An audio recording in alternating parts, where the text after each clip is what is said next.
I am still very much in the camp, as most of you will be aware, that Boris Johnson does want a deal, and that hopefully all this bluff and bluster that he's been spouting is just that, bluff and bluster, because he knows how much he needs a deal. This is the guy who ran an entire election campaign on, on the tweet of "Ding, we have a deal ready to go," hashtag vote Conservative.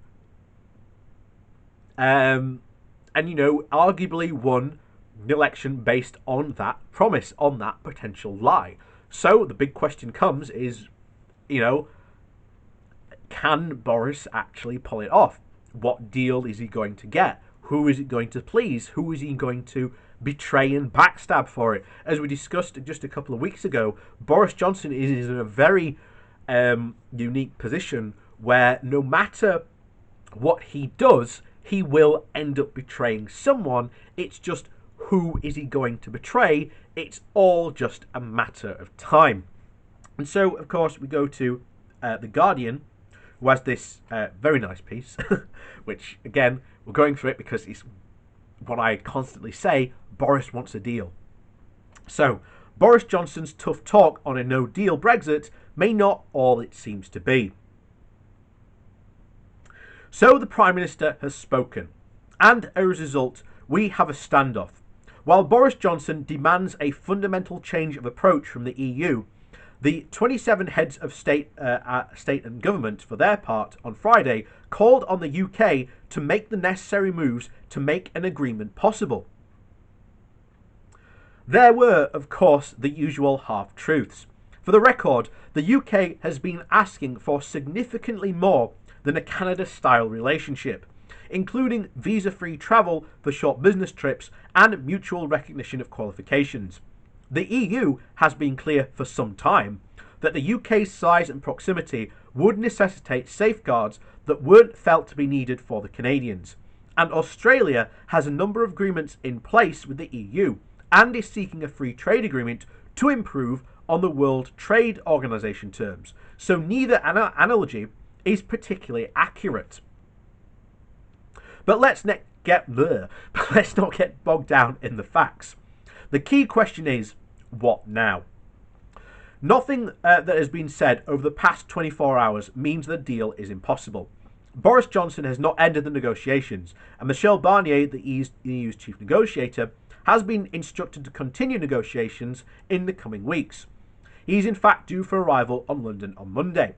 So those talks are probably ongoing as we speak. The issues remain that those have frustrated the two sides for months.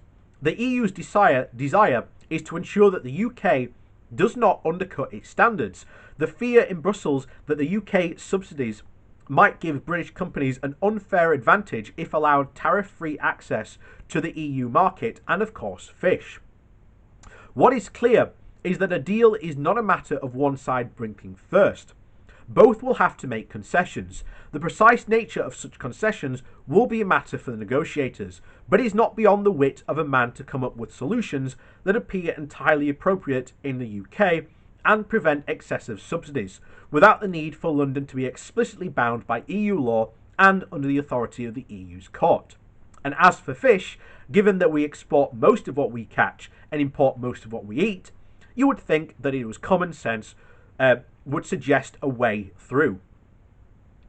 So the key question is more the perceived cost of failure and what is needed to actually achieve success.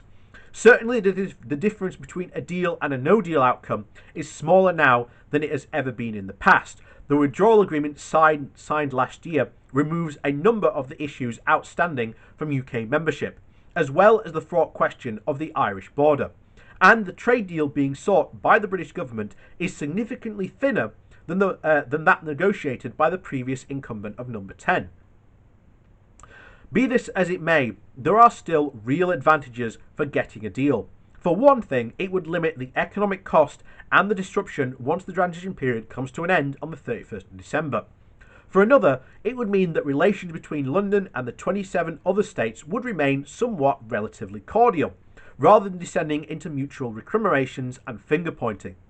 And last but not least, it is surely easier and politically for the Prime Minister to sell a deal as a triumph than it is for him to explain his failure to secure one. All of it which leads me to think that a deal is still possible, if not probable. But this is important not to view a trade deal as some kind of panacea.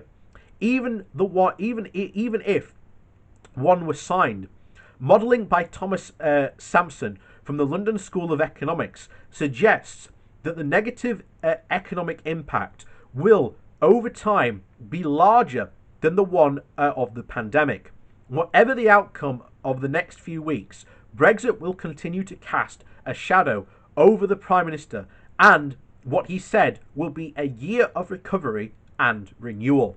And I completely agree with that point of view. That is my pretty much point of view as well. There has to be some sort of deal. Boris would be absolute fool, and we've said this multiple times. This is the man who ran an entire election campaign on, I have an oven ready deal.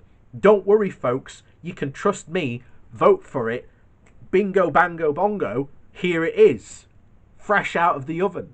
That's what his entire election campaign was done on. And as it was said there, politically, if you've got to think about this, politically, Boris Johnson has to do one of two things. Either A, he has to go back to the British people and explain why this was such a failure. And he will be absolutely torn to shreds. Not only that, but we've seen multiple, economic examples that this was just an absolute disaster. And one of the things I want to point out there on that article, and going to have a look at this guy as well, I definitely recommend you go and look at his modelling. So even if it does, so even if it was signed, so even if we got a deal, modelling by Thomas Sampson of the London School of Economics suggests that the negative economic impact will, over time, be larger than the one of the pandemic.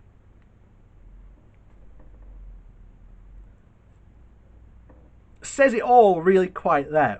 We've already got economists looking at potentially what our future could be like, even if we have a deal. It is not going to look good. And this once again raises that spectre of question, why are we in such a bad position? And the answer is, well, Brexit. I've said there's going to be a lot of anger between a lot of people who voted for Brexit because they thought it would make their lives better. The answer is Brexit. Next year, when hopefully the coronavirus is actually going away and all these other countries are getting economically back up and better, ours won't be. And that will question us, well, why is this? Brexit. Why is our country taking such a significant hit compared to other European countries economically? The answer, of course, is Brexit. And, the economics on this, I'm sorry, just don't add up. We were and always will be better off being in the EU. And it won't take too long for, shall we say, the UK businesses to start pushing for, closer ties with the EU. And all we will do is, as I said, just slide back in. So, there you have it. Please do hit that like and share button. It does help out the channel. And of course, if you are new, please do hit that subscribe button. We talk about British politics and, of course, Brexit. And as we said there, Brexit is going to cast a long shadow not only over Boris Johnson, but over the UK politics for some time to come. So, if you'd like to support the channel in a different way, there are links to my Patreon page and a one-off donation link down below. And thank you to all the people that do support me in that way. It is very much appreciated. And, of course, with that said, thanks for watching, and we'll see you all next time.